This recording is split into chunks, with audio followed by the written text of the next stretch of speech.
I think it's how you squeal when someone is. All right. Hi, everyone. I'm Warlord Magni. Hopefully, you all know me. I'm super happy to be here in Tal'Dagor. Thanks for letting me crash your guys' event. Today, we're going to do a conversation, discussion sort of panel on the dimensionality of Warlord, and I have a handful of special guests. If each of you are willing to go down the line and introduce yourself, how long you've been Warlord, and I guess how long you've been playing the game. So I wasn't sure. All right. We have the talking stick. So my name's Bighead. I've been a warlord for 3 years now, somewhere in that region. And I started playing in 2002. Took a 5-year break from like 2011, 2012 to 2017 or 18, somewhere in that region. Anyway, yeah. Was a what did I want to just? We're good. Okay, Cool, I got one. Yeah, All right. He's prepared. I'm Warlord Farix. I started playing Belegarth around 2011. Switched over to Amtgard in 2014, and then I got my Warlord in 2021. Hi, I'm Warlord Lil Tanny. I've been playing off and on, mostly on since 1993. I got my Warlord last year, I think. Right? Sounds Fresh. right. Last year. You young. Is that it? Yeah. Yeah. It's either been a year or two. Yeah. I don't know. Okay. Awesome. Well, I'm super excited to have you all, and thanks for all being here. So let's go straight into it. So the first question that I have prepared for us is, in talking about the dimensionality of Warlord, is what does it mean to be a Warlord to you? And then how is a Warlord different than a Sword Knight? I'll go first if someone else wants to. Go for it. Okay, cool. What does it mean to be a warlord? A warlord is a top tier competitor. Your warlords aren't going to be all on the same fighting level, but they're going to be the top of wherever they come from. And how a warlord different from a sword knight. So warlord you can get just by doing tournaments, winning.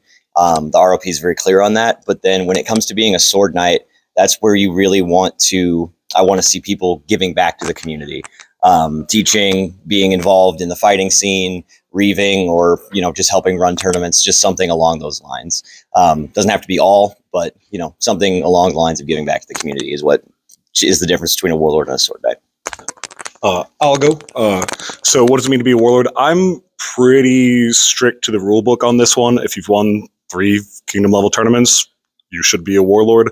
I think that a lot of questions beyond that point are kind of gatekeeping elitist. And I've had arguments with people about that sort of thing a few times. Usually the easiest way to describe it, though, is saying that they are someone who is dominant in their region. A lot of times it can get boiled down to that. Now, how are they different from a sword knight? I'd actually joked with Hanosuke about that one not long after he received his warlord, but that a warlord is someone who will kill you. A sword knight will teach you how they did it and how to stop them from doing it.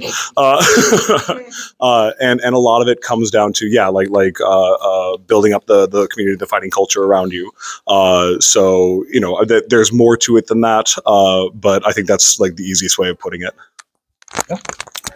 A warlord. So this question has been answered a million times, and you guys answered it very well. But, I think what it means to be a warlord outside of the rulebook definition, it's somebody that has a lot of talent when it comes to combat martial arts. It's somebody that has a lot of skill when it comes to combat martial arts. You have to have the talent, you have to have the skill. It's somebody that has a lot of intelligence. I don't know that I've ever met a dumb warlord. And it's funny, but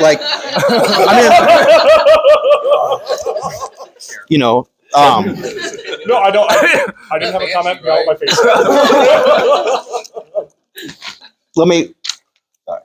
I don't know that I've ever met a dumb warlord, and I'm yeah, that person definitely should be a warlord. Let me put it that way. How's that? I think that's something that's frequently overlooked in the discussion. Is that at the top end of fighting, combat is cerebral. It's about thinking. It's about not just the thinking you do during the fight, but the thinking you do before and after the fight. It's the thinking you do at home. And I think that has a lot to do with it. Being a warlord means that you're one of the best foam fighters in the entire world. Yeah. You know, statistically, you are. You know, and that's something you can say in job interviews and shit. I don't know. Put it on the resume. Right. If you're willing to be called a nerd. I agree with that as well. Like, I think one thing that is also forgotten about what it means to be a warlord is like you have put the time and the discipline in the game. Like, warlord isn't one of those things that you get overnight or in a year. Like, most of us have taken years to get to warlord, and grinded our bodies, and had failures, and learned how to get back up from the dirt and keep going, right? So I think those are also big components of being a warlord. So with that, let's move into the next question. So what skills and attributes should a warlord, or should all warlords have? And so I want to start really briefly with this. Do it. So I like going off of that. Bighead's very antsy. Every time I cross my knees, I'm like, I think I'm blocking Ben's face. You're not. It's fine. Thank you for asking. Be considerate. Do you want to say that again to share to the audience? No. We can lip read. It's fine. Subtitle. So I think, right. So in terms of skill, it goes back to like dedication. You have determination. You have like stick-to-itiveness, right? To achieve those goals. You know how to like goal set. You understand not just the fundamentals, like mechanistically or mechanically. You understand like the game of chess. You understand the mental game. These are all things that I think are really required for you to climb that mountain. And I think all of us have chased warlord in different ways, and we all have very different skill sets, and we fight very, very differently. But I think a lot of those things transcend across all of us.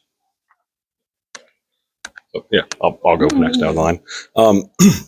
As far as what skills and attributes should all warlords have, I think that Lil Tanny had covered it earlier, but like there really are, we'll say, not a lot of people who are top tier fighters at anything, and really top tier competitors in just about anything that are not rather intelligent in their ability to dissect what has to happen to win the game. And foam fighting, especially with Amtgard, happens so fast and there's so much information to process that if you're not good at processing that information and dismissing what's unimportant and really latching on to immediately what's important as it pops up, you're not gonna win consistently enough to be able to be a dominant fighter in your region.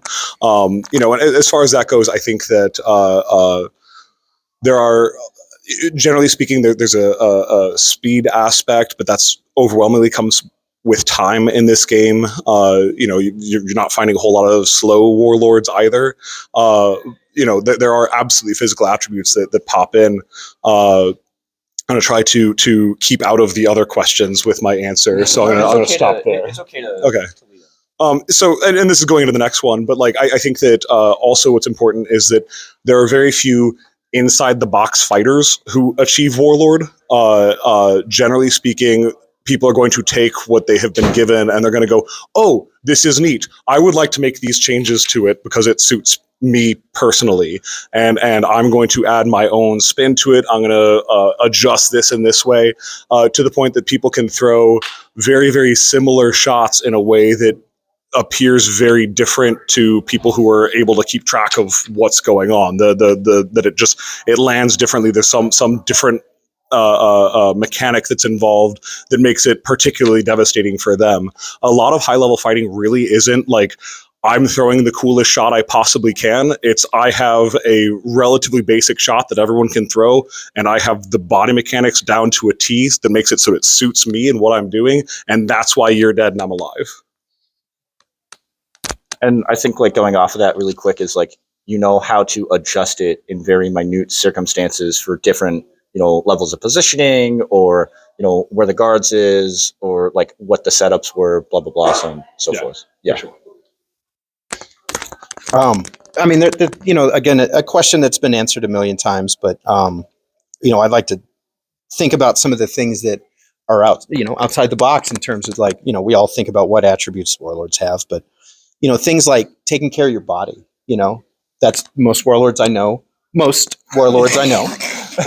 I started eventually. But I mean, like,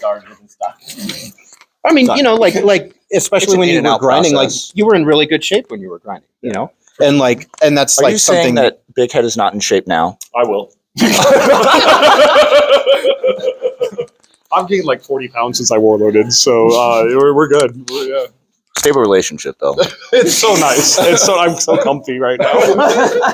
No, but I think Important. at some point in their lives, you know, I think that what You're good. Oh, You're good. Just- at some point in their lives, you know, I think everyone who's a warlord has put in some kind of effort to like manage their diet, manage their exercise, manage their body, take care, you know, don't fight in ways that are extremely stressful to your joints and stuff like that. You know, we What, don't you mean all like need how to look Nip at throws Hades. money? Oh, but I think that's a relatively consistent quality, you know, Hades because is in the if audience. you're constantly if you're constantly sidelined for injuries, you're not getting better. You're not winning tournaments. You know, if you're constantly tired all the time, if you're fighting and like a couple rounds in, you're like, oh, I'm fucking gassed. You know, you're not winning that tournament. You're done. You're tired. You know, I think honor is another one that all warlords should have. Do they? I don't know about that, but they should. You know, and like that's a skill and attribute that warlords should have. A desire to teach, even if we can distinguish between warlord and sword knight, I still think warlords should have a desire to teach, a desire to improve the community around them. I think I'm going to hit this from a slightly different angle. I see we have a lot of people in the audience with like 6-7 warriors, stuff like that. So what I want to do is I want to say like these are the attributes and skills that you're going to learn last before you become a warlord, like closing that gap at the very end. And like a lot of that is what Tanath was saying with endurance. You have to have endurance to make it through the tournaments now more than ever with the Iron Man style, where we either Iron Man bracket, or Iron Man's into brackets, whatever. There's just a lot. Like 4 hours in his continual fighting. Yes, yeah, Yeah. exactly. There's Right, a lot. like- You fight a lot more than you used to in some of these tournaments. Especially the more you win. Yeah, exactly. Yeah. And so leading into that, there is some strategy that you have to learn to go into tournaments. Like some tournaments, you know, you get 20 kills and then they'll have you sit out, be like, you're in, don't worry about it. But if you can have the skill of doing that yourself, where you get, you know, you count in your head, okay, that's like 30, I should be fine. You can go sit down and know that you're in the tournament, and then you're saving yourself for the brackets. As well as adaptability, because no matter how good you are at doing the thing that inspires you and like makes you feel good when you're fighting, it can be super pretty. It can kill, you know, 90% of people 90% of the time. But when you get into those tournaments, especially towards the end, like finals, semifinals, you're going to have to shake things up because they've been watching you the whole time. So they know what your first 2 shots are going to be before you throw them, if they've been paying attention, and you just kind of have to assume they've been paying attention.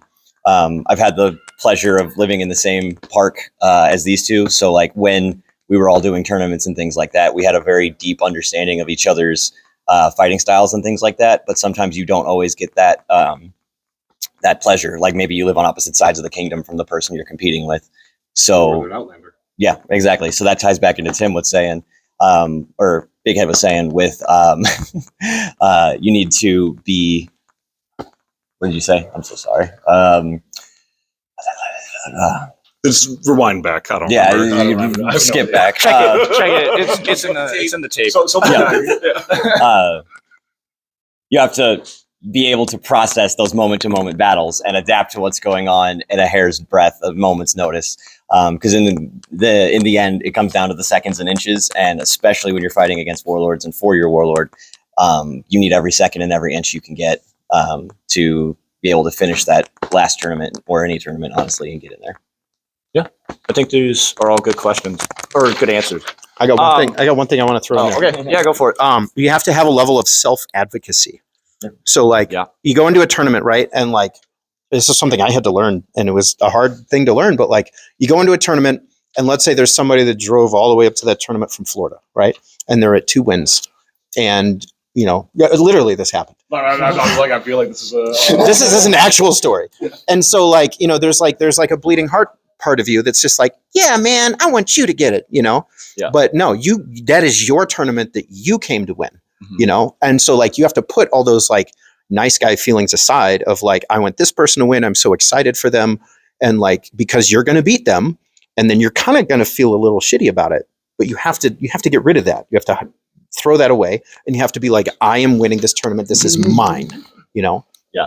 No, I think that's actually a really important thing, and I'm glad you brought it up, because like another thing is like, you can't sell yourself out, especially if you're like on the start of your climb, or, you know, like you're transitioning from 7 to 8, right? You haven't gotten your first kingdom win, and you know, you go into the tournament and, oh shit, there's 3 warlords, there's 4 warlords.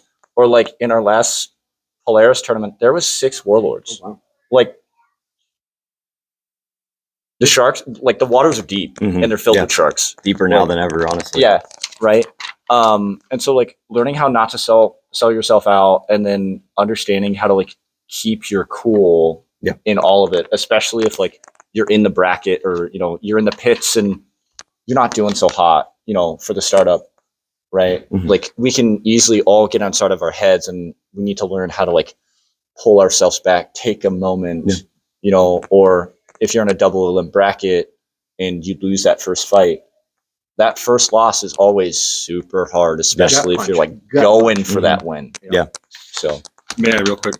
Just to build on this, some of my favorite times of foam fighting were when Farix and I were both pushing for Warlord at the same time.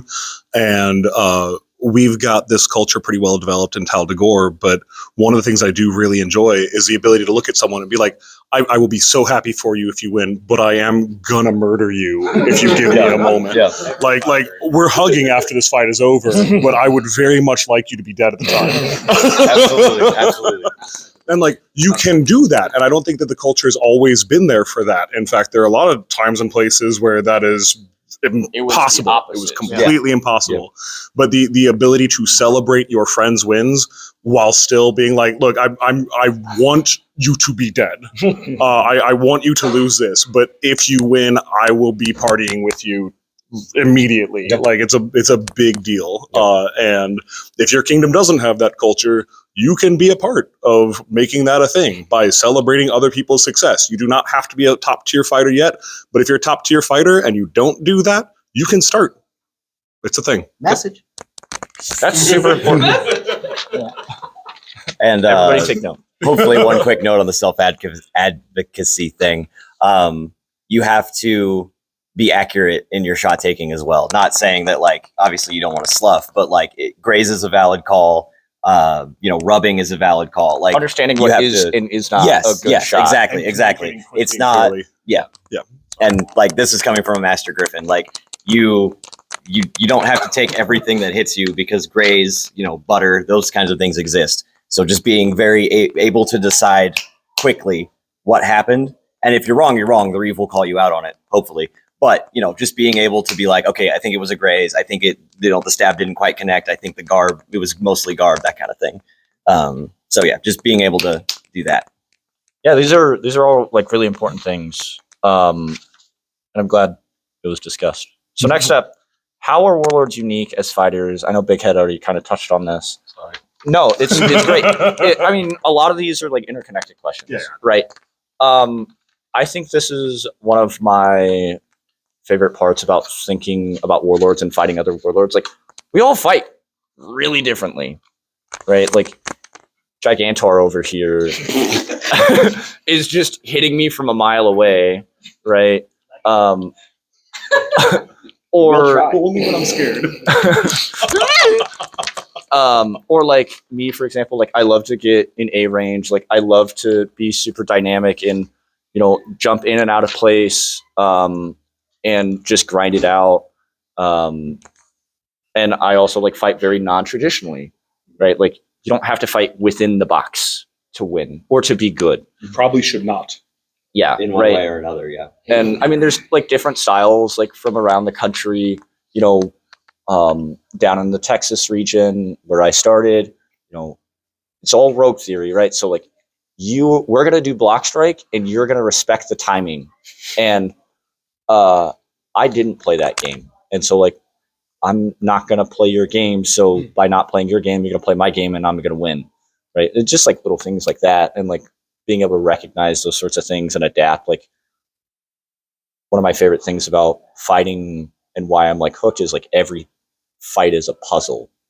And so I'm trying to solve the problem in real time. Like that's how I think about fighting. And I think, not just the way you fight, but the way you think about fighting makes us all unique in our own way. Yeah, but I'll go for it. Having talked about it a little bit,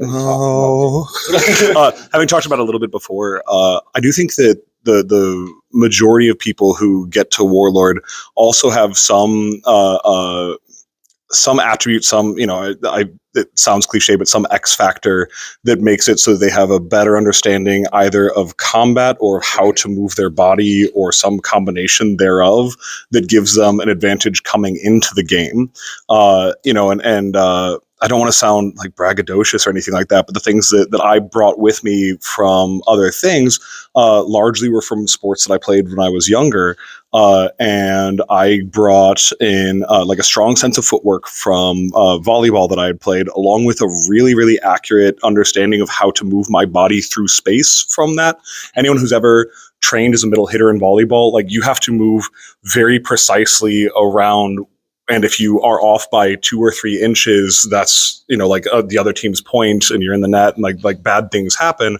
And once that's natural to you and you can come into something like LARPing and Amtgard and nerd fighting and stuff like that, that you bring some of those things with you. And I think the majority of the warlords that I've come across just have some unique understanding of like I said, either how a fight progresses or how they can move their body during a fight that allows them some advantage. And I think a lot of players have that, and a lot of people either don't recognize they have that and don't leverage it in the correct way, or it just never gets applied. But it's something that I think happens a lot, and I don't know that it gets talked about that much. But I think the just about everyone really does have like, oh yeah, so I used to do this, that allows me to do this and this and this, and no one else really can do that. There's not a whole lot of players who became like relatively high level volleyball players during their time, and they can bring 10 years of experience with them. I had that, and there aren't a ton of things. You wouldn't think there's a lot of crossover between those two activities, but if you find what you can do and you mash that button while you're leveling up, then you get extra stats. I don't know how else to describe it. All the XP. Warlords are unique as fighters. I think the main things is like if I think about how are fights against other warlords different than fights against non-warlords, adaptability and control is the biggest one. Because like fighting against a warlord and fighting against a non-warlord is a totally different experience, it feels like. What? So, the footy's on camera. You don't have to go through Oh, we were doing a bit. Fair enough. If I'm fighting a non-warlord that's not close or not super close or anything, like I know exactly what's going on. I know exactly what I need to do. If they win, it's because I screwed up. And it's not to be shitty, but like it's true. Like I screwed up. A warlord should be able to be consistently everybody else in the kingdom. It's a 4-piece puzzle. You're just like, okay. Yeah. I might guess wrong. I might try something weird and screw it up. But it's like, okay, I see where your sword is. I see where your body is. Block, dead. Yeah. Fighting against a warlord, it's like, okay, what are they doing? What am I doing? I'm going to sell a bunch of bullshit that I'm not, really doing. And then we're going to play. We're going to tease this out and maybe do a little, It's like because warlords are going to be so adaptable that they're going to pick up on anything you're doing for the most part. Yeah. They're going to have just as much control of the fight as you have.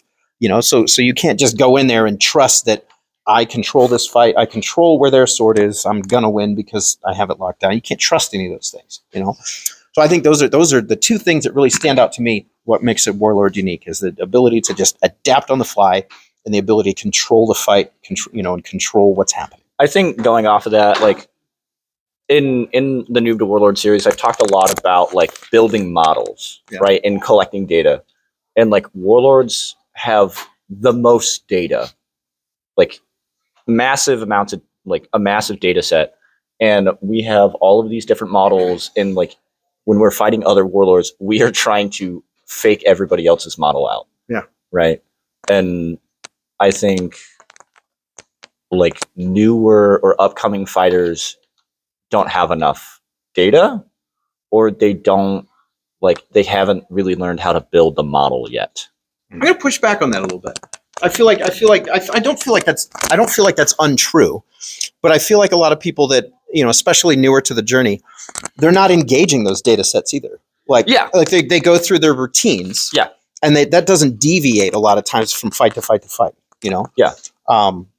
And I feel like that is more of an X factor than the data set, and I think, and that's why I'm just pushing back on it a little bit. No.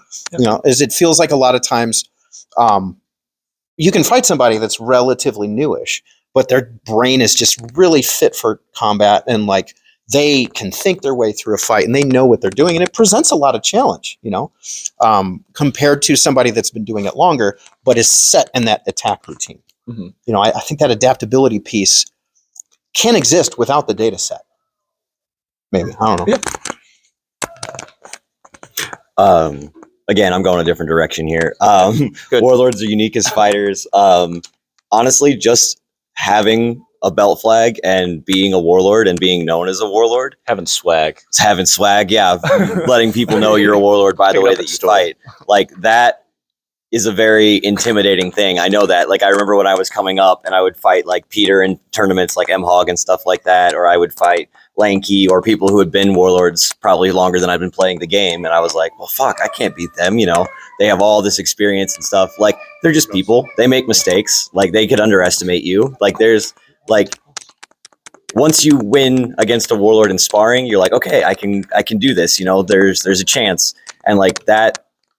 Once you kind of hero-rise, you know what I'm saying? Kind of deal with that helo worship, deify, whatever, the warlords in your head. It kind of helps deal with the war, like the fighting and things like that directly without worrying about all of the other context that's going around in the game. Yeah, I mean, I actually, this past keep, I had a conversation with,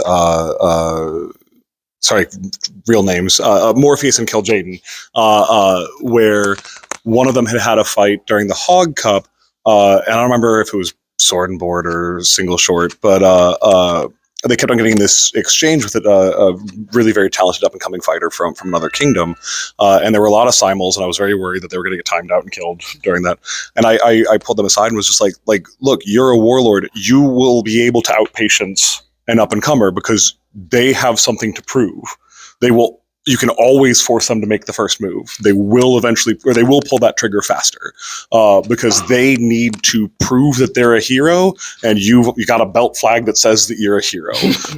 So like there absolutely are some unique aspects to being a warlord, and watching people square up, and then they find out like, oh, this person's a sword knight, this was a warlord, and you watch their guard change, and you watch them get more defensive, and you're like, so that's a bad call, but I'll let it happen. It's okay, but yeah. That is absolutely a thing that is unique just to the title of warlord. Regardless of whether you are a destroyer on the field or not, it's really funny watching people just be like, "Oh no!" and like, you should flunge before you "oh no." Like, I need you to respond to your fear with aggression, and it's going to be real short. I think going off of that, and something that I try to tell people when I'm teaching them, a lot of people like walk into the fight and they'll say like, I'm going to lose this. Like they sell themselves out like way too early. And the thing is that like, you don't know that. Mm-hmm. You could trick me good. Like you could do a really good sell and I'm going to bite and I'm going to want it. And you're going to like smoke me. Now, maybe you're not going to win all of the fights, right? But it doesn't mean that you're not going to get a few or like anything like that. And also always make sure that you can learn from whatever you're doing. Like a loss is still a way to learn. And that is a win in itself. But anything else on this one? That phrase is what we say while killing you so you don't feel bad. Warlord! Warlord! Oh, you won this fight, buddy. Back of the line. Good job. All right, next up. What is the importance of physical versus mental skills or attributes in becoming a warlord? Yes. You want me to? Can I start? Yeah. Okay, cool. So I would say it's not the physical versus the mental, it's the physical and the mental, right? Like you could be as fast and jump as high and do as many backflips and spin shots as you want. But if you're not thinking, someone is going to be able to just stand there, wait for you to finish, and then one shot you at the end because there's one opening in your pre-scripted routine, right?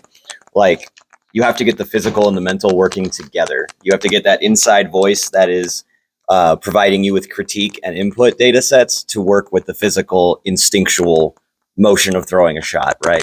You have to be able to, like we were saying earlier, be able to make those changes at a moment's notice, but also be able to physically follow that up with action. Because how many times have you like been like, all right, I got that perfect block, now throw, and then you just don't do anything, and then you get hit with the next shot, and you're like, well, I could have won if my body had actually listened to me. And it's just training out those reactions to become more instinctual than anything else in the minute of a fight.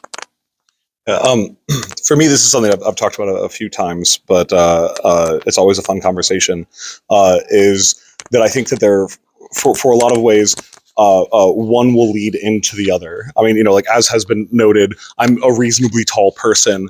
And so a lot of my fighting revolves around the fact that I can leverage that for success. And I've had people be like, well, your footwork wouldn't work as well if you weren't like 6'4", and like, right, but I am 6'4", and that's why you didn't hit me. And if I was 6'1", I would probably have different footwork. So like, while I appreciate that I would be dead if I wasn't who I am, I don't know if that's You still lost. yeah, like I don't know if that's like the mic drop that you think that it is, and so a lot of times with very successful fighters, they will take the physical attributes that they have, and then they will wrap a fighting structure around that, and that is how they are successful, or they will take the mental architecture that they have on how to analyze a fight, and they will figure out how to physically put themselves into what they view as how to win. And honestly, I think that you're a great example of that, Farix, real names. Anyway, so I've talked for a long time, like you are kind of the consummate short person fighter. You're not a short individual, but you always want to be the lower combatant. You always want to be the closer combatant. And you found that this is what works for you. And I think that you took the mental aspect and you're like, I can physically adapt what I'm doing to how I feel like I can win these fights, whereas I am physically what I am, and here's the mental way that I'm working through how to leverage that into a win. I don't think there's one that's inherently correct. I mean, obviously, it's not like I am clearly better than you, or you are clearly better than me. We've been great rivals for a long, long time. But I do think that you have to start with a strength that you can use to win, and you have to adapt that strength to the situations that you're facing. And whether that's, again, starting with mental and adding the physical aspect to that, or starting with the physical and adding the mental aspect to that, I think that that's going to be a necessary thing for a successful fighter in general. I couldn't be the tallest, so I chose to be the shortest in every situation. And there's a lot of sense to that. I mean, like genuinely, if every fight you approach, you are able to use the same type of plan, you can deepen the trenches on that particular plan, as opposed to having to have many different plans. And it's the Bruce Lee quote talking about, like, I don't fear the man that's practiced 1,000 kicks. I fear the man that's practiced one kick 1,000 times. If I can apply my plan to all of these situations, I will be better than if you have 17 plans and you've got to bust out your, like, oh, I'm slightly taller than you, but you're using a longsword plan. It's a lot harder to get that than it is to pick one end of the sliding scale and just be like, that's where I'm sitting. And being pretty tall but not super tall, I've got to make some choices, and sometimes it's hard. I feel like one of the most important mental skills you have to master is your fear. You have to manage your fear. Especially when you're up and coming, and you feel like you have to prove something, because you're sitting here in front of all these greats, and you're nearly great, right? You're right there, and it's kind of like the last moment where it's like, I gotta bust over this hump, and I gotta show that I belong here. there's a lot of fear that goes into that. There's a lot of anxiety, especially in tournaments. And I feel like that is probably one of the biggest skills that you have to master is just, I'm in a tournament. I'm going to shit myself. I'm so scared. And, you know, and I have to not only like hide that from the world in a sense, or like stuff that down. You have to carry it on your own. You have to carry it, and you have to function through that, you know, because you fight differently when you're having a panic attack or, you know, mid anxiety situation. And so like, you know, and it's not like you don't just make a choice to be like, well, I'm not going to be, you know, a scared little kid anymore on the inside when I'm fighting. You don't just say that and it's true.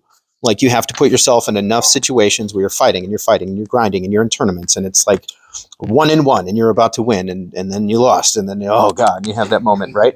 And then you just keep doing that until it's not really scary anymore. And then you start winning. Yeah.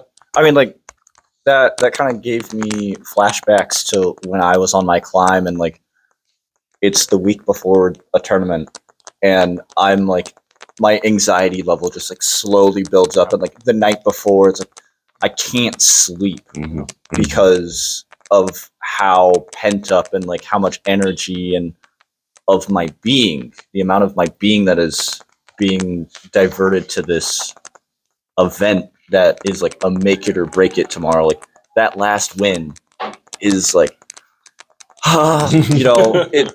Or if you have an autoimmune disease that's triggered by stress and anxiety. Just don't do that. That's Choose not to. yeah. Yeah, I'm not the scared little kid now. It's true. But like going to the question. Can I interview? Yeah. Okay. Go. A little bit of audience participation here. How many of you have had that feeling at the end of this fight in the tournament? Like, say you win or you lose or whatever, but like you end the fight and then all of a sudden you start breathing again. Does that sound familiar to anybody? I start breathing when the fight starts. Okay. It's weird because it's like as soon as I say lay on, I'm like, oh, I feel like I can breathe now. There you go. Well, yeah, that's what you're. Well, Then good job. that's not a Opposite struggle for you. win. But playing into the fear and anxiety, like one thing that I really had to work on was breathing. Right, like not because like when I get anxious, I either hyperventilate or just kind of stop breathing. Either way, not great for your mental state when you're trying to fight. Yeah. So yeah, more practically looping into that fear mechanic, like being in tune with your body and being able to walk yourself back from those extreme feelings and extreme sensations helps a lot. Yeah, I'm gonna go off that as well. Like we're just ping ponging here. But like the ability for you to control your mental state, right? Like control the fear, but like being able to put yourself in certain mindsets, right? And like the mindset of I am going to win and I'm going to obliterate everybody is not a fun mindset to be in. But sometimes Bighead, go sit in that corner. We're sending. I'm not the only one that made that face. I'd like to point that out. We're sending this to all y'all's therapists. But right, like I remember on my climb and like going to a pretty dark place of like I don't have any concessions against anybody. Like you are new. I have more to lose in this tournament than you have anything to gain. Like it sounds really, really awful. Yeah. It sounds really awful. But in that final climb, it's like you are just another bump in the road and get out of my way. I made an old lady cry. It's I made an old lady cry in the Emerald Hills in a tournament one time. I was like, I'm sorry. I'll go back. But now that that's over, right? Like when I go into tournament fighting, I am now trying to have this as a more fun experience of like, hey, let's make this an enjoyable time for everybody. Because I hated my climb and I don't want you to hate your climb. Yeah. Like I'd watch. Still a warlord. If I may, this is one of those things that, again, not to like brag or anything like that, but I actually never really had the anxiety during the climb. I think a lot of it had to do with talking about like playing a lot of youth sports and stuff like that. I think that a lot of people have a difficulty when LARPing is one of their first forays into high stakes competition. And I think that it's incredibly difficult for a lot of people to start managing that as an adult without a team around you, without a coach who's talking you through that and telling you like, hey guys, relax, it's just a game, right? Like it's fine. And well, and that's the thing is that like if you have had those experiences before, you've got a massive leg up over the people that haven't. And I knew how to kind of trick my mind into just not caring about the individual fights. And I've talked about it before, but like I go into every tournament fight going, okay, so I'm going to lose this one, but if I lose this one and then in the next category I do this and this and this, I can still like get on the board. I've still got a path to victory. So it's okay if I lose this one. And then I win. I'm like, okay, good, I won. And then I go into the next one, like, okay, so I'm going to lose this one. That's okay, right? And you just you soft sell yourself because you're never disappointed by winning. And if you are expecting to lose, you're not disappointed by losing. So I never had like the big ups and the big downs that a lot of people had. And I just had a lot of experience. Like talking about volleyball before, it is not that I want everyone to go out and play volleyball, but these are things that I drew from it. Volleyball is a very fast-paced game where you can absolutely fuck up real bad. And the next thing that's probably going to happen is the other team is going to serve it directly at you, because they know that you are the most likely person to be in your own head. Yeah. So your job is to make the next play. Like it doesn't matter how bad you screwed up. There's no walking away from it. There's no getting out of the way. Like you've just put a target on your forehead and you are either ready in seconds to make the big play on that next touch, or you are not ready. And the team will mash that button until you either get your shit straight or until your coach pulls you out of the game. So like that helps so much with like, I'm in a tournament fight and I go down 1-2, like, oh, that's unfortunate, and like that's my response to it. And that has been my response because I assume that I'm going to lose. I know my strategies for how to fight when I'm down, and I move on with my day. And like, it's not something everyone's going to bring with it. Not something everyone's going to bring with them. I mean, obviously I'm, one of 4 on the panel and the only one that's saying this, but like, it can be super important. Managing that there are ways of doing it. And, like, I'm sorry you all had to go through that. But yeah.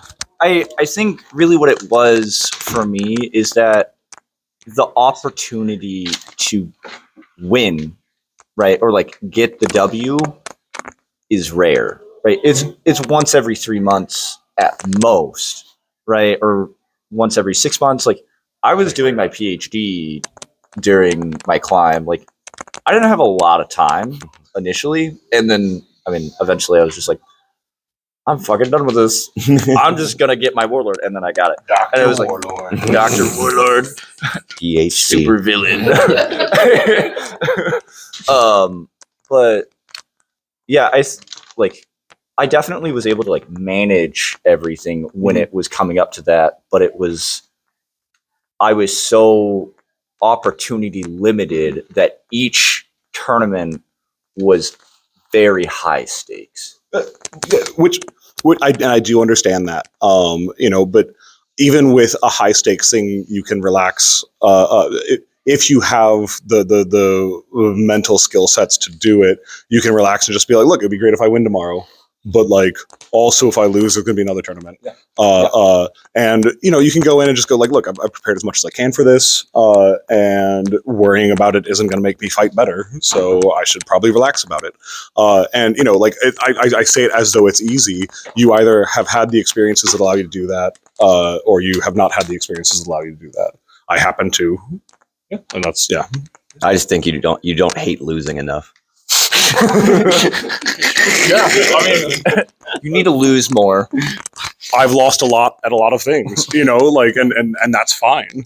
I've also won at a lot of things. I like the look of fear when that's what if I lose after they look scared, I still feel great. That's still your win. All right. Mental terrorism with Bighead. In the importance of time, let's move on to the next Yeah, question. sorry. So, no, it's all a super good conversation. But next up, all right. So, as a warlord, how do you feel about tournaments and the expectation to fight? Do you mean after you're a warlord, continuing to fight, there's an expectation? Or do you mean the expectation of having to win tournaments to become a warlord? After you are a warlord, Okay. like especially in like the first 2 years, I think there's a pretty common expectation across the game of like you are still supposed to like carry the flag, like you are now the flag bearer, so you better like still be going to tournaments and you better keep winning. That's what I'm talking about. Fair enough. So I'd like to tackle this one first. I do think that there's some holdovers from some of the more toxic aspects of fighting culture that has happened previously, where there's an expectation that you gatekeep, that you have to kick other people down the hill while they're trying to climb the hill, and if you're not doing that, then they're not really climbing the hill. If you're not throwing stuff at them from the top, if you're not tagging them in the face with a rock, then they're not climbing hard enough. And like I like talking to new warlords and just being like, look. If you enjoy tournaments, if you enjoy fighting in tournaments, fight in tournaments. If you enjoy reaving tournaments, feel free to reave tournaments. You don't have things to prove anymore. You have proven them. Do what you enjoy and engage how you enjoy. This is a weekend hobby that we do, where we dress up as wizards and hit each other with sticks. Some more than others. Right. So some more wizardy than others. And I personally am very against any sort of social pressure that like you really have to be doing these things if you're a warlord. Otherwise, it's a disservice to everyone. Like, look, you did your path, and other people are allowed to do their path. And if part of your path is being as big of an obstacle as you can in other people's path, that's fine. Yeah. If you enjoy that, keep doing that. Right, as long as you're not like being awful about it. Keep on doing it. And talking about the fighting culture here, like I will root for you as hard as I can and really be pulling for you while I'm trying to destroy your shoulder in a fight. And I that massive percussive sound in a gym when you really slot someone, like I will cheer for you while that's landing on you. Good job. Yeah, but like I personally I personally really enjoy fighting in tournaments, so I still fight in tournaments. And if other people have those same feelings, they should keep on doing that. But I think that there's an idea where, like, well, warlords owe it to the community to fight in tournaments and to represent and gatekeep and all of these things. And like, that's fine if they choose to do so. And I hope that they are happy doing it. I know I am. But if you want to contribute in other ways, I do think, it's a part of the next question. I do think that everyone who participates in the fighting community should support and build up the fighting community. But if you win your last tournament as a warlord, or you get your 21 streak and you get that warlord, and you don't like tournaments, but you had a goal for yourself and you have achieved that goal, you owe no one anything to step back into that ring ever again. Thanks, Bighead. I'm personally like battling this like as a first year, or now I'm like going on my second, right? Like thanks. But like I do feel that expectation, and it's something that like I think we all have to cope with, or like find an answer for ourselves that is fitting, and I'm finally coming to terms of like, I don't really like tournament fighting. Like, it is a necessary evil. And so there's still plenty of spaces for me to be a part of the kingdom, or, be a part about this kingdom activity and grow the culture and, mentor and whatever, whether it be reaving or coaching on the side. And, every once in a while it is fun to fight and, go in and like, I have expectations of this tournament to like, I want to go down stick in Madu in open. or like do some goofy shit, or have some healthy competition amongst my friends that push me. It's an interesting, active conversation, like in my Amtgard career. I'm the person that Bighead was talking about in a sense. Like I hate tournaments. I know, but yeah, I hate tournaments, man. They're so bad for my mental health. It's nuts. And so like, I think I've participated in one Amtgard tournament since I got my Warlord, and that was just because somebody talked me into it. But like, basically, six. so legitimately, if there's a tournament coming up, and I don't even pay attention anymore. But if somebody's like, hey, there are no Warlords at this tournament, then and I'm available, okay, I'll make an effort to go to it because that's cash money for the up and comers. Like they have somebody to fight against, and so if they win that tournament and there wasn't a Warlord in it, people are going to and raise stink about it. So like providing that Warlord aspect to a tournament, I think that's pretty cool. Is it required? No, but you can. Go ahead. I mean, I don't think though that you should feel that you have to step into that.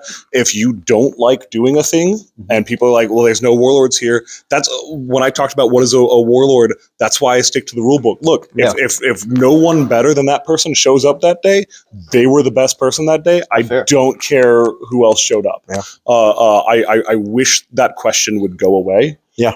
Because but they won though. Yeah. And that's fair. That's a fair thing. I think one of the remnants of that question is because like when I say we, I don't mean us, right? But like the community of warlords, and especially like the old warlords, like warlord is this like coveted title, and we are this super extra special group. And I don't want anybody else to be in this group. Like, I have status. Like, I think that's where a lot of it comes from. So, yeah, I'm kind of in the Tanath boat on this one. I do enjoy tournaments, but I also enjoy running tournaments, and seeing everyone have a good time is always my primary goal. People have a good time. I said people have a good time. I mean, everyone had a good time. It was great, I think.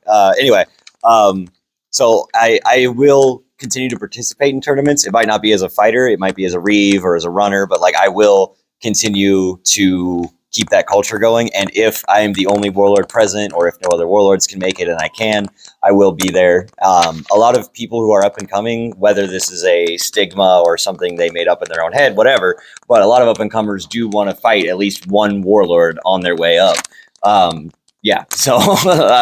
So if they don't fight a warlord, they might consider not, or someone who they talk to or is coaching them might tell them not to take it, something like that, which obviously, obviously they could just shut the fuck up. But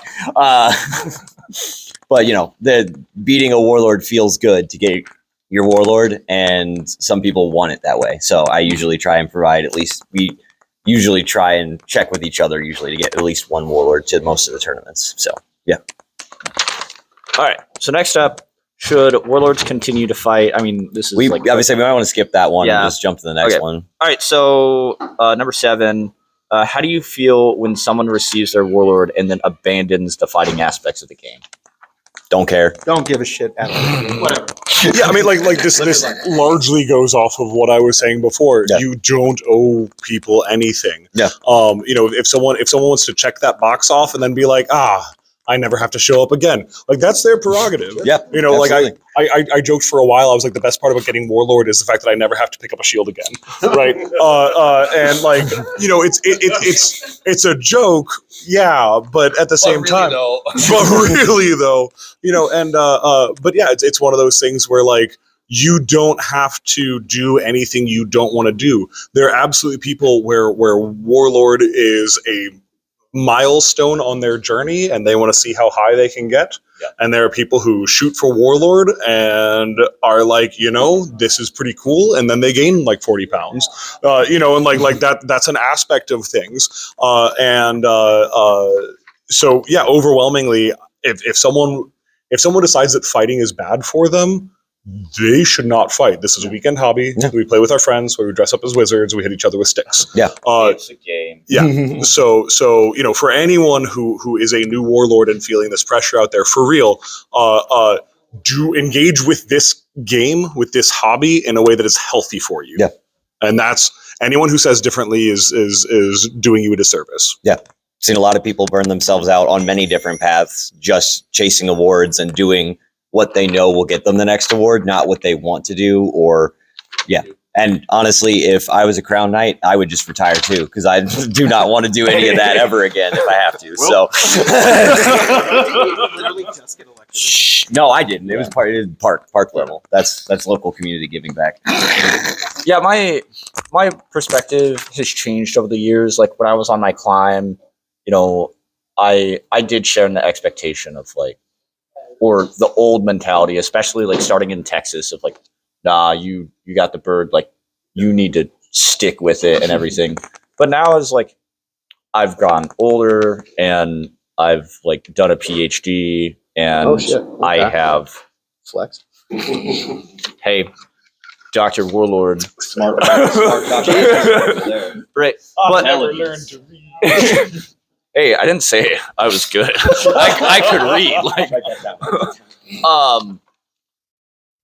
but like, as I've had life experiences and learned just about like all of the things that this game has and the importance of like enjoying life and not struggling, I've stopped giving a shit of like, hey, you do whatever the fuck you want to do.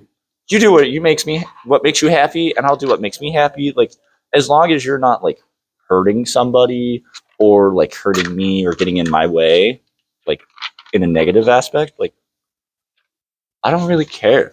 And like, good for you. Like, go if you want to like get Warlord and then go do battle gaming. Like, cool. That's a That being said, like, show me a warlord that doesn't continue to fight after they get it outside of injury or life Yeah. stuff. I mean, that's part of it. You love fighting. That's- I mean, but there's like I hear what you there's been players in the game that they got their Blade Master or whatever in Beldag or whatever, some other game, came to Amtgard, just like obliterated people, got their Warlord and like, okay, bye. Go ahead. That's fine. Which is like, okay, sure, like I'm glad you got your thing. Yeah. But do it. They're still fighting. They're just not fighting here. Yeah. All right, so you can always retire to the SCA. as the proper Amtgard Warlord retirement is. It's valid. It's okay. accepting of you. All right. So Taney already kind of alluded to this question. This is the last one we have. So what role do warlords have in mentoring or teaching? Do you feel the bar of warlord has changed in recent years? And what about the number of great warlords from 10 years ago versus now? Why is this all one question? I think Yeah, that's a lot. a lot right there. No, we got this. We got this. let's- I believe in us. All right, let's start with the first part. What role do warlords have in mentoring or teaching? Yes.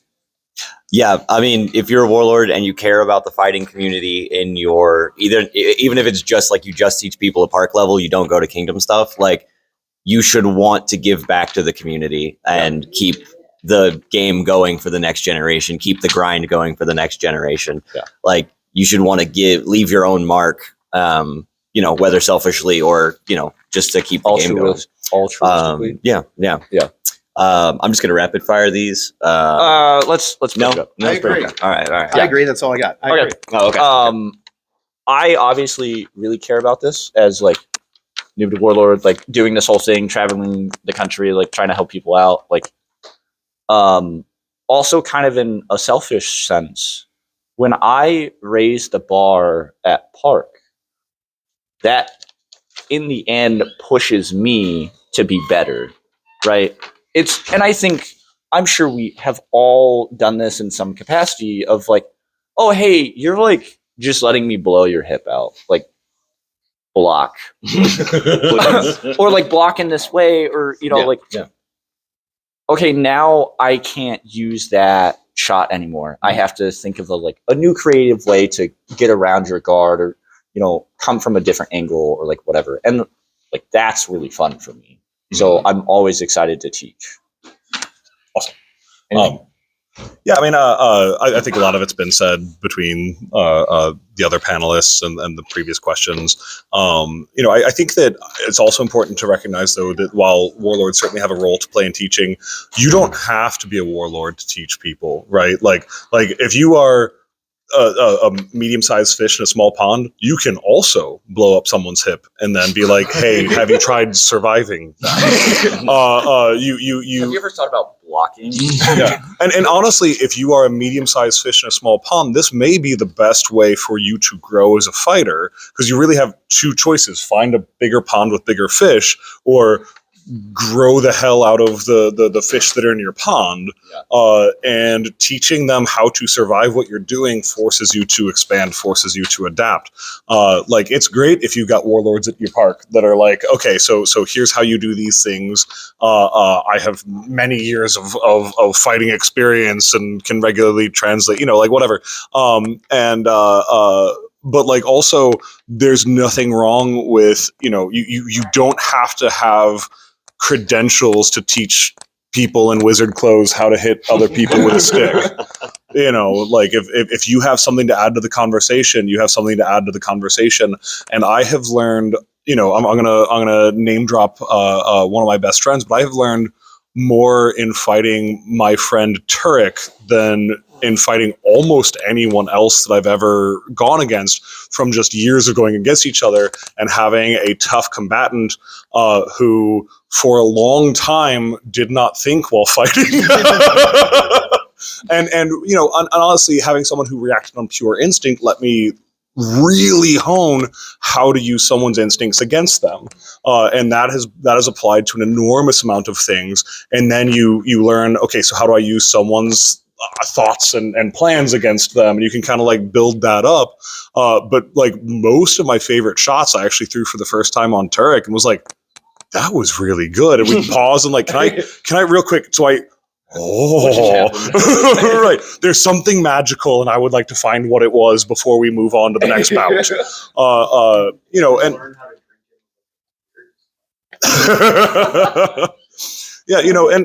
not to say that I haven't learned an enormous number of things from the other very talented fighters that I share space with, but as a warlord, you can learn from non-warlords. So as a non-warlord, never feel like, well, I don't have a belt flag on, so I should probably not jump in on this.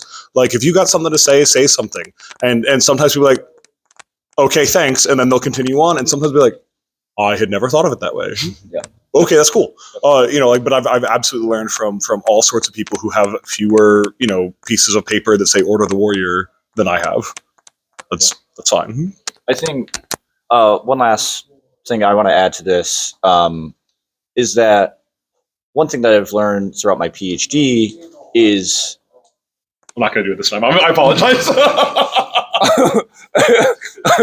is that to show one great way to learn a skill and show that you've really learned it is by teaching. Even, I got my Warlord, and then I started doing this, the Newb to Warlord series, and I started to realize, oh shit, putting a formal, structure down and, being able to communicate that to somebody else at day one level to, fine-tuning those minute aspects, that's how that's how you know that you've really learned and digested that material. Yeah. And you can learn from that yourself, as I've done throughout this whole series. So, yep. Just going back to the everyone can teach, if you like teaching the basics, you don't ever have to move past that. You can just be like, hey, I'm really good at teaching House Guard. You do this, you do this, you do this, you do this, work with me on this or whatever. You don't have to worry about teaching people the advanced stuff. You don't have to worry about teaching people footwork. Whatever you are confident in, whatever works for you, that is what you should focus on learning how to teach first, and then other things will come with time as you get more comfortable just expressing your thoughts and feelings to other people. Yeah. All right. I don't know if Cheney's coming back, but we'll see. Find out. Yep. All right. So last question before we finish up. So this is something that I just kind of wanted to pick everybody's brains on because I've heard a lot of opinions over especially the last year or last few years since like the bar to become warlord went from 4 wins to 3 wins and all of this, right? So how do you feel the bar of warlord has changed in recent years? And then what about the number of great warlords from say 10, 20 years ago to now? Okay, I'll hop into this one real fast because, again, I've had a bunch of conversations about this. And I'm going to start a little bit in reverse as far as talking about the number of great warlords from 10 years ago versus now. I've seen all sorts of debates about, like, you know, would the 1992 Dream Team have beaten the 1996 Dream Team? And, like, in different activities where there's, like, hard metric numbers, it's still functionally impossible to talk about who is the greatest basketball player of all time. Everyone's got an opinion, sure, and some of them back those opinions with numbers, but in an activity that has no numbers, where you can't time travel people to fight in different eras, there's a lot to be said of, you know, I fought for really a reasonably long time, and the fighting meta has shifted deeply in that time. And I think that there are fighters today where if you teleported them back 20 years would just tear people apart because the fighting meta was completely different. And I think you will find fighters back then who would see this person doing new things and be like, I never thought of it that way. And then they would immediately pick up on it and level that out very quickly. You know, like I've watched fighters do things that I haven't seen in decades, but also they were fighting an average fighter who had a much lower understanding of how to survive them than people have now. I think that people using footwork defensively is something that, like, the average fighter using footwork defensively is something I didn't see probably 15 years ago. People relied on their equipment to keep them alive, and they died for it against people that had good footwork. Now you, at the very least, have the average fighter who knows, like, hey, so if someone starts, like, doing this to you, if you don't take a step back, you're going to die. Like, they will kill you and they will move on. That is the natural conclusion of how this goes. I'm not 100% sure what the my man at arms. I don't know exactly what the look meant, but I was going to join in on it because that's who I am as a person. I'm a follower. So, you know, but yeah, like it's something that I do think that we can have these debates about, you know, would the best fighter from right now have beaten the best fighter from 10 years ago, from 20 years ago, from 30 years ago, but like they're in entirely different environments. And I would love to see a top fighter from 20 years ago step onto a modern ditch field and see how quickly they adapt to the modern meta. But they're gonna die the first 2 rounds, and they're gonna be real shocked at how that happened. Round 3, we're gonna see what goes on, right? You know, but I think that a lot of the, like, genuine elite warlords from 20 years ago were people who had much more similar fighting mechanics to the current fighting meta. And I think that they used footwork aggressively and defensively and had a much better understanding of, you know, like now I think that it's kind of segueing a little bit, but like you can hop online and find warlords who are giving their actual honest assessments of their own fighting and how they succeed and want to teach other people how to do that. And I think if you check out SKBC videos from the early days, you will find some of them are teaching not great ways of fighting so that they can continue killing the people that are learning from them. And, you know, I think that it used to be, you know, like trade secrets. You don't teach people this outside of the company. You don't teach people this outside of the belt line. You know, you don't teach people this at all. You guard it and you dick stab people that start looking behind the curtain, right? And now it's like, you know, like, I've got a YouTube channel, you've got a YouTube channel, and we're not sitting there like selling bullshit about, like, you know, oh yeah, this is how you fight. gack. Like we are out here like, look, this is how it works for me. And if you come out and you stop me, I hope I improve. And it's, I think that contributes a lot to that. So now having addressed that part, going into, do I feel the bar for Warlord has changed in recent years? I think that for that one, for people who played long enough, right, like V8 introduced the tournament wins, right? That's not something that is universal to Amtgard history.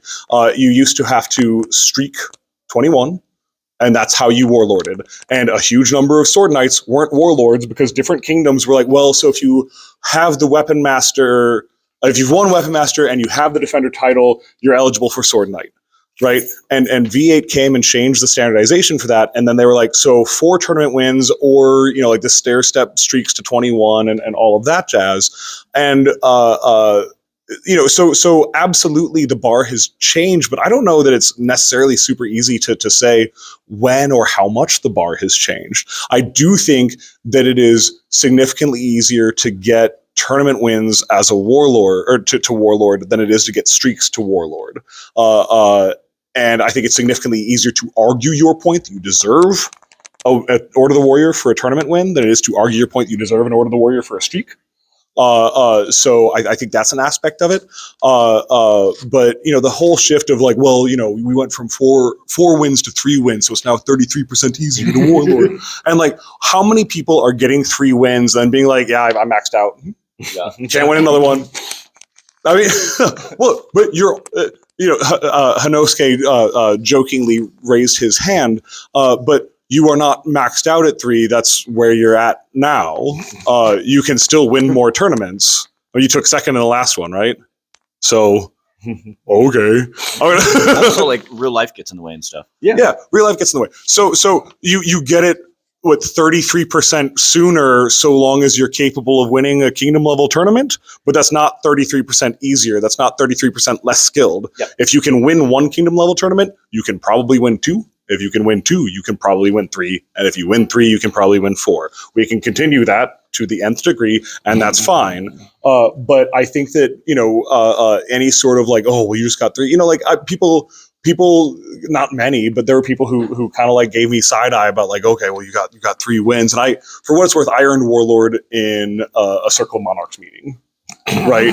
For those, I had 3 wins and they were like, we changed to 3. And I was like, I was so excited. I was so excited.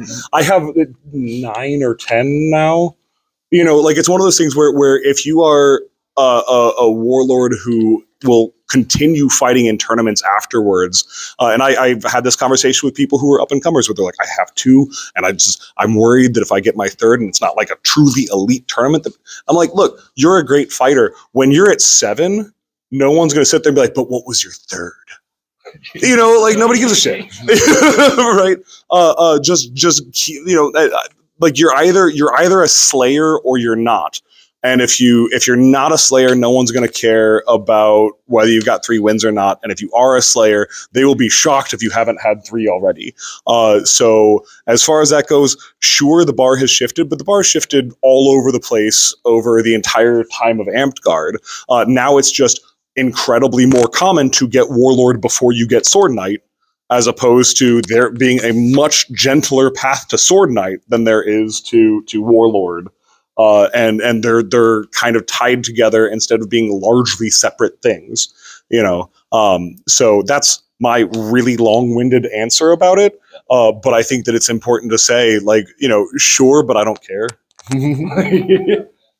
Good answer. Good answer. Yeah, it was. You just completed it all. That's all, folks. Sorry, but I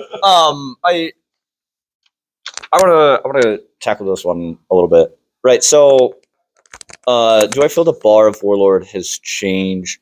I thought about this in a slightly different way.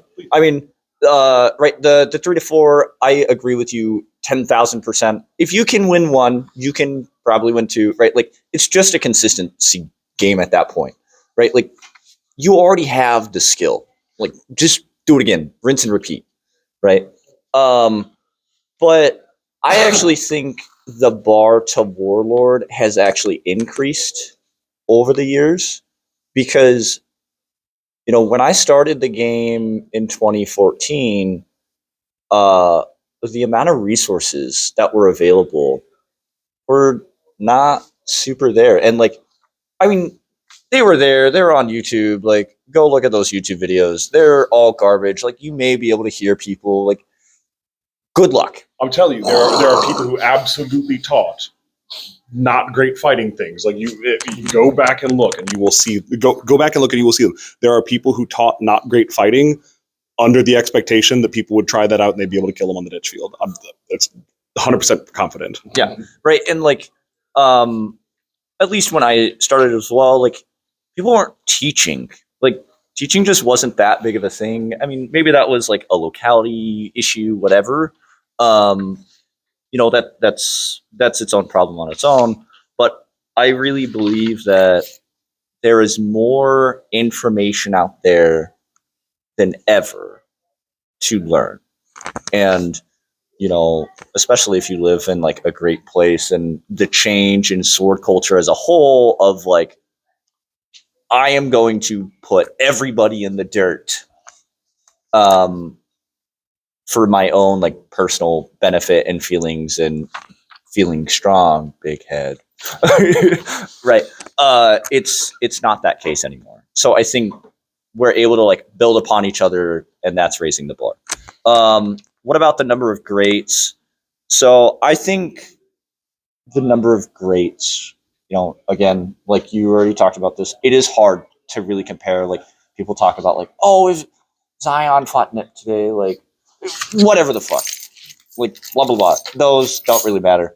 But I think it's kind of harder for the ultimate best warlord, because some people care about that, being the best of the best. I have the most wins of any warlord in the game. Congratulations. Yeah, good job. You won. I think those numbers are dropping because a lot of people don't care as much. And it is harder to as the bar is getting higher, it's harder to differentiate from everybody. And it is just an overall more competitive atmosphere. That's my take. I think y'all nailed it. I think the amount of resources available, huge deal. So you think about okay, take this outside of fighting. Think about Eddie Van Halen playing guitar, right? I mean, think about Eddie Van Halen playing guitar, right? And I don't know how old some of you. Who's Eddie Van Halen? Uncultured swine. All right. Think about the guy from Limp Bizkit. I don't know. Sorry, age range here. The guy from Avenged Sevenfold. Right? They're good guitar players, okay? I just did it for the bit, I swear. I know. So think about them playing guitar, right? So many unfollows. Think about some random no-name kid off of YouTube, or not YouTube, off of TikTok, right? That can smoke all of them, right? And you're just watching them. You're like, you're the best guitarist I've ever seen. You're not even a famous person, right? Think about the same thing with think about all the people going to the gym now, right?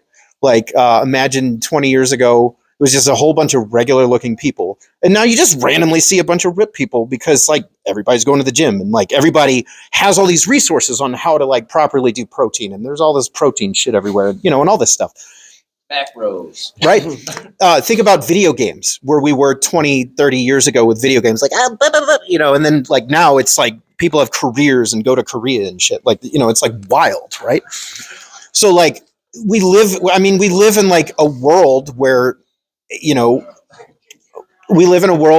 shit's different now, and there's a ton of information available, but there's also a different mindset in our culture.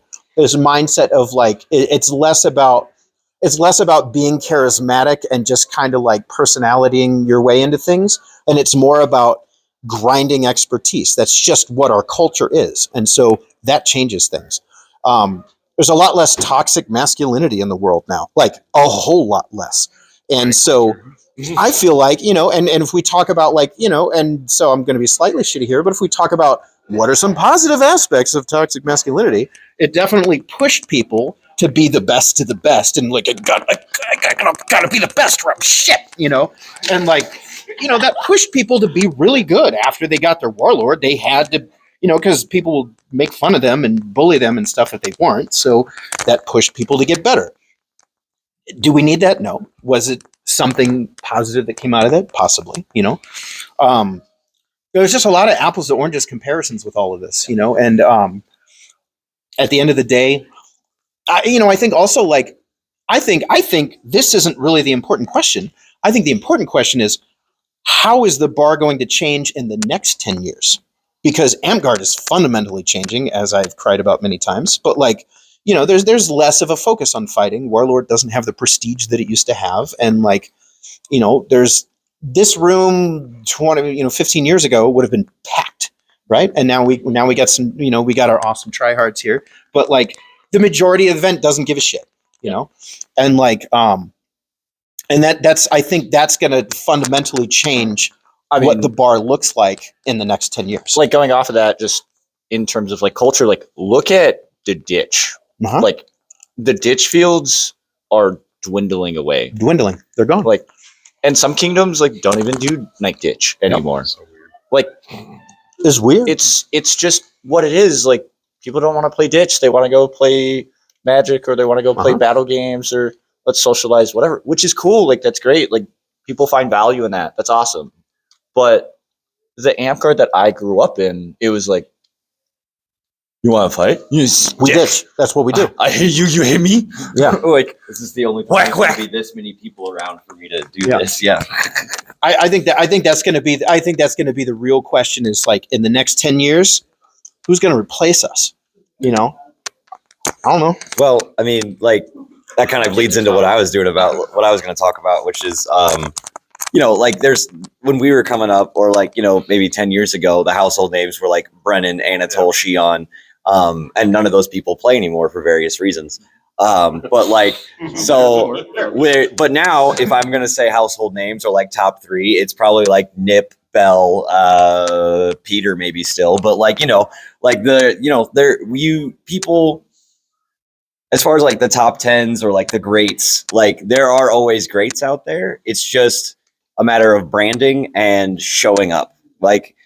People who show up to tournaments and fight more are going to get recognized as better for winning those tournaments when they could get absolutely smoked by someone back home who just can't or won't travel for whatever reason.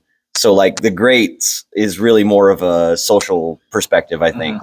There are great people out there, and there are great people who can't do tournaments because of stress or, things like that. Maybe they can only fight once in a blue moon because their body doesn't work with them anymore, but they're still really good and will kick any warlord's ass. Great is just a perception, especially great warlord.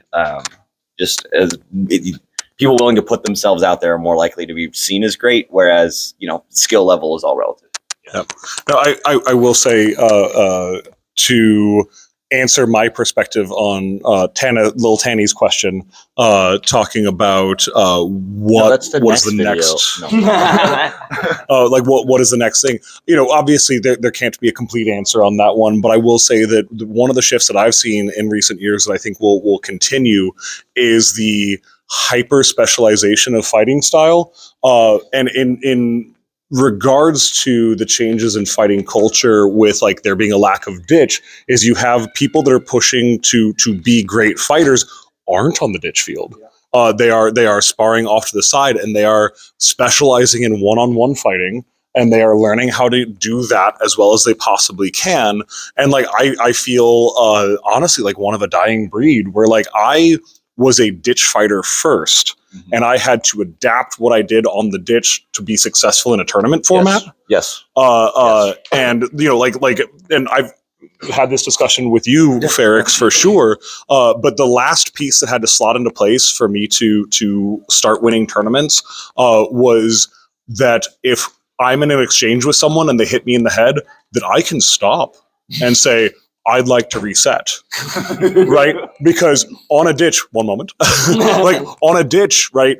I get blasted in the face by the person that I'm in front of. I best be fighting through that, because the person who just killed my teammate to my right is not going to care that I'm getting foam out of my eye when they're getting ready to run the flank. So like I need to fight through that under all circumstances. But being like, hey, so I know that you got, inside on me and you were going to kill me, but you did hit me in the forehead while that was happening. So I'd like you to take like 3 steps back and we'll do this again.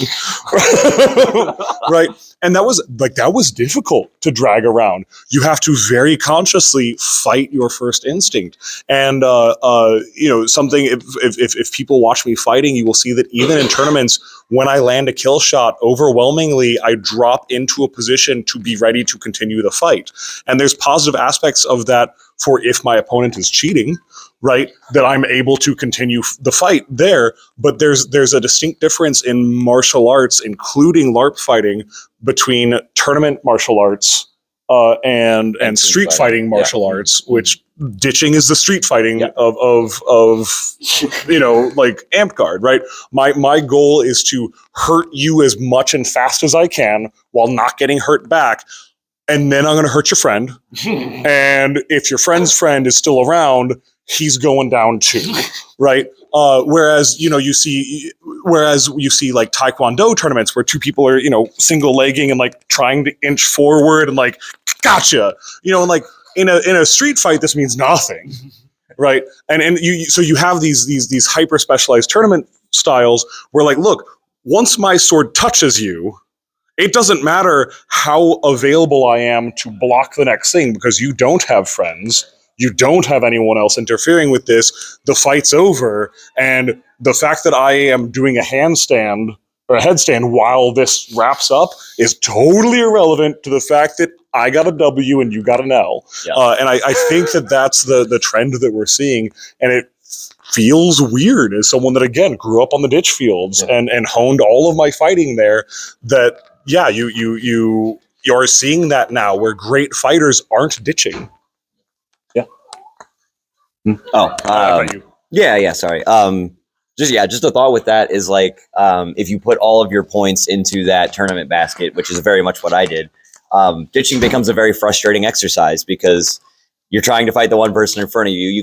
Someone comes in from the side and blasts you. Yeah. Or, you get blasted in the head. You take a step back to make sure your eyeball's still in there. And then someone who has no idea what's going on comes by, hits you in the kidneys and runs off. And it's like, okay, I guess I'm taking that. But yeah, no, like if you specialize in tournaments, ditching becomes more obnoxious for many reasons and can lead to more frustration.